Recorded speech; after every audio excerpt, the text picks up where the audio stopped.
Magandang araw po mga beloved, yan po. So, maulan, mabagyo, mag-ingat po tayong lahat dito sa Pilipinas po. At sana okay po kayong lahat na po. At huwag tayong makalimut mag-pray na po. Purihin po ang Panginoon.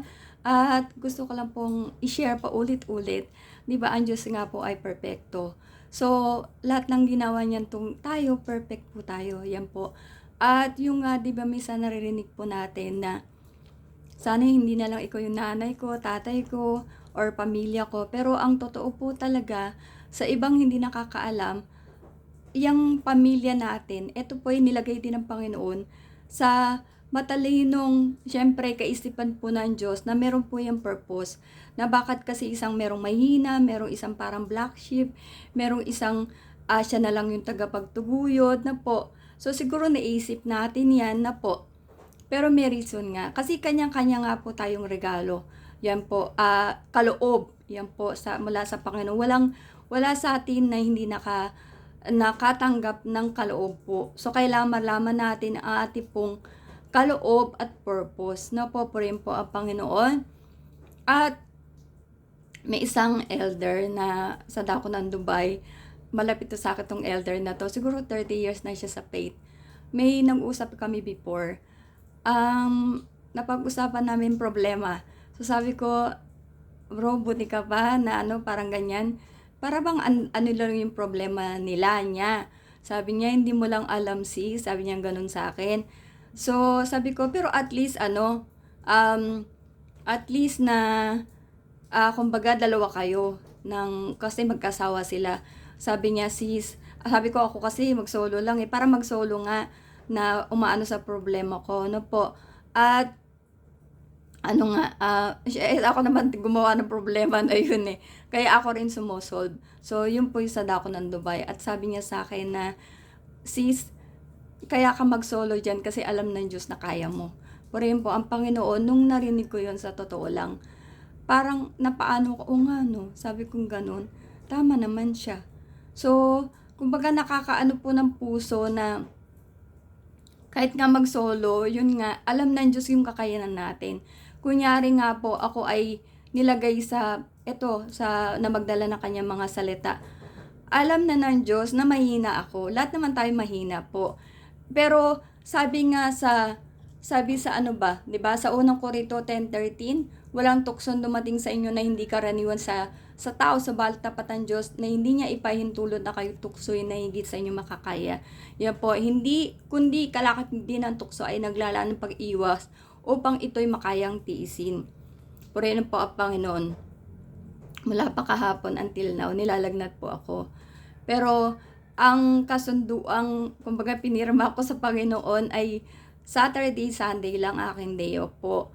Ngayon, kaya sabi ko hindi pwede kasi sa church ko lang din, sa paglilingkod po dito sa church, na naano ko yung covenant. Yung 'di ba pag nangako ka sa anak mo, o pag uwi ko bibilan kita ng lobo, uuwian kita ng ice cream. Doon ko lang na yung pangako. Yan. Kasi 'di ba madalas tayong mapako. Marami ako napako na pinangakuan ko, babayaran ganyan. Totoo po 'yun. Pero dito sa church, na ko yung kaimportante yan ng pangako at saka yung lalo na yung pangako sa Diyos. Yun po, yung covenant sa Diyos. Kaya itong inano sa akin ng Panginoon, sabi ko nga, lagi po ako natatakot. Yan, totoo po yun. Na hindi, pero ito nga, since yesterday until now, na masama katawan ko, syempre alam na yun ng Diyos. So, talagang natutulog. And sa biyaya ng Diyos, kakapahinga ko naman, nakakaraos din po. Ito na nga tayo sa harap niyo po rin po ang Panginoon na nakakapagdala po ng salita ng Diyos. Yun po. Kumbaga, ang gusto ko sabihin, hindi rin ako nilagay ng Panginoon dito. Of course, alam niya yung kakayanan ko. No po, kahit sino pa ilagay sa pwesto na to, alam niya. Yan po rin po ang Panginoon. Kaya wag tayong magtaka, iyan yung pamilya mo. Yan na, bakit nakakainis yung yung ganyan ko, kuya ko, ganyan yan. Yun po ay lahat may dahilan. Napupurihin po ang Panginoon. So, bago tayo mag-start, tayo po muna yung manalangin. Glory to God. Panginoon, minsan pa, salamat po muli sa araw na ito Sa pagtatagumpay, narito kami ngayon, O Diyos, na magdadala na makapagbahagi na yung mga salita. Salamat po, Ama. Pinatigil mo ang ulan, ang mabagyong ulan wala pa kahapon. Ingatan mo ang bawat isa sa amin, O Diyos. Anumang dumating, Lord God, dagdagan mo ang aming pananampalataya at sa aming mga kaibigan na patuloy na tumutunghay sa araw-araw pagdadala ng iyong abang lingkod na yung mga salita, O Diyos, nawa dumating sa kanilang mga puso.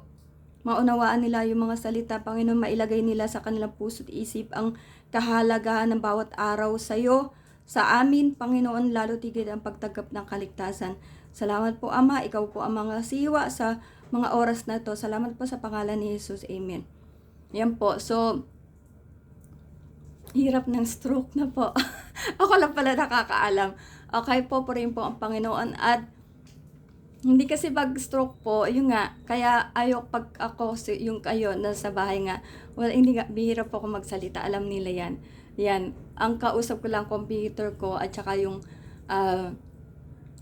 Panginoon. Napoprayin po ang Panginoon. At ngayon po, dahil nga ako ay may sakit mula pa kahapon until now, talaga masama katawan ko. At yung post ko ngayon, di ka makahinga. Kagabi kasi hindi talaga ako makahinga. Yan po, purihin po ang Panginoon. Buksan ko na yung ventilador po at umiinit, gawa ng ilaw.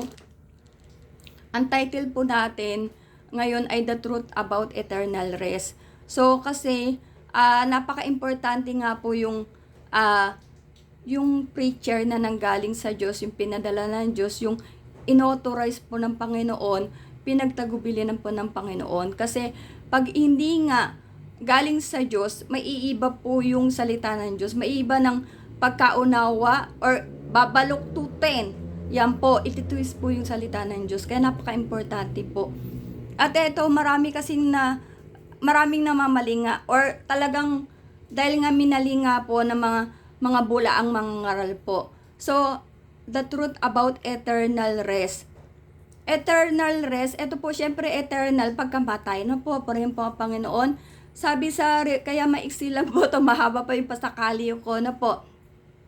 Revelation 14:13, Then I heard a voice from heaven say, Write this, blessed are the dead who die in the Lord from now on. Yes, says the Spirit, they will rest from their labor, for their deeds will follow them.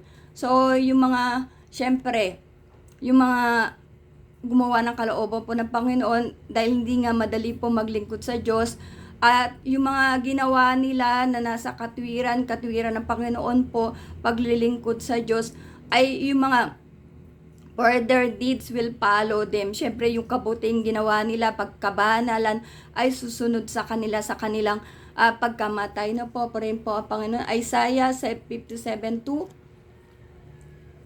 Those who walk uprightly enter into peace, they find rest as they lie in death. And Matthew 11:28-29, Come to me all who are weary and burdened, and I will give you rest. Take my yoke upon you and learn from me, for I am gentle and humble in heart, and you will find rest of your souls. So, purihin po ang Panginoon. Marami kasi nagkakamalingan na yung rest, na kahit ikaw ay magnanakaw, magkakaroon ka ng rest, pag ikaw ay namatay, hindi ka naman tumanggap ng kaligtasan. So, ang rest po sinasabi ay ang mga tumanggap ng kaligtasan at syempre, naglingkod po sa Panginoon at lumakad sa kabanalan, lumakad po sa daan po ni Kristo. Yan yung nabibig ko. Yan yung hirap na pagkasalita ng salita. Kung pwede lang magpahinga talaga. Yan po rin po ang Panginoon. Pero ito nga po ay covenant po sa Diyos. So sa ating mga kaibigan na yun nga, tayo po yung nagkakamali. Pero sabi ko nga, kahit nga po na meron tayong mga mahal sa buhay na namatay na, may pag-asa pa.